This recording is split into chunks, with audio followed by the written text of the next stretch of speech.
Bonjour les amis, bonjour à tous. Alors question vraiment conservation. Comment conserver ces carottes pour l'hiver?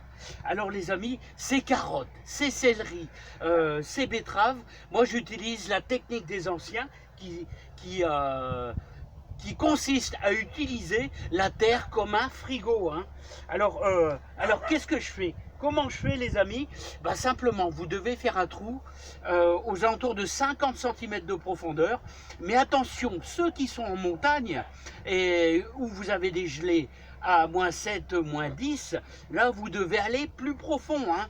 Plus profond, je suis persuadé que là c'est un peu plus délicat. Alors ici, vous creusez à 50 cm, vous mettez donc dans le fond de la paille ou du foin et vous allez entreposer tous vos carottes, vos céleris, vos betteraves rouges à l'intérieur.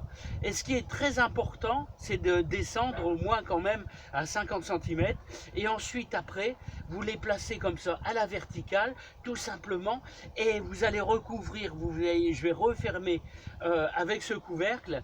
Vous allez également mettre une bâche, mais juste avant le couvercle, vous devez renfermer vos carottes avec de la paille. Autrement dit, je vais mettre vraiment tout un gros paquet de paille au-dessus des carottes là, hein, pour les maintenir. Et ensuite, je vais rabattre avec cette bâche là, et au-dessus de la bâche, je vais y mettre, vous voyez, les copeaux, des gros copeaux de bois tout simplement, qui sont super utiles. Alors ce qu'il faut faire, c'est faire un toit vraiment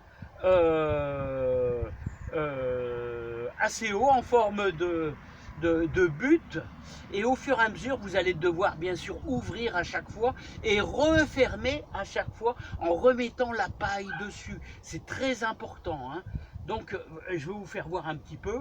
Alors ici le trou, je l'ai fait à l'est, je l'ai fait à côté du chalet pour éviter les pluies. Alors vous devez faire votre trou pour qu'il n'y ait pas trop d'eau qui tombe dedans.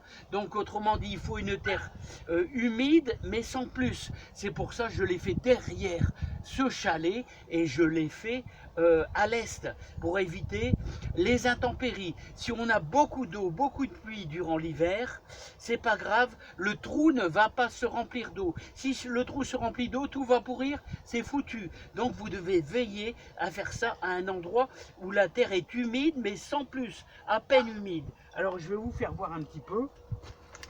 Tout simplement, attention parce qu'avec les écorces, ça peut s'écrouler, tout simplement. Alors voilà, regardez comment j'ai fait. Alors n'oubliez pas, paille dans le fond, alors là c'est du foin, et ensuite j'ai mes carottes qui sont ici, et je vais mettre au moins 20 cm de paille au-dessus, voilà, et n'oubliez pas, on referme avec ce couvercle là en plastique, ça n'a aucune importance, vous prenez n'importe quoi pour refermer avec ce couvercle, et n'oubliez pas, on mettra également cette vieille bâche.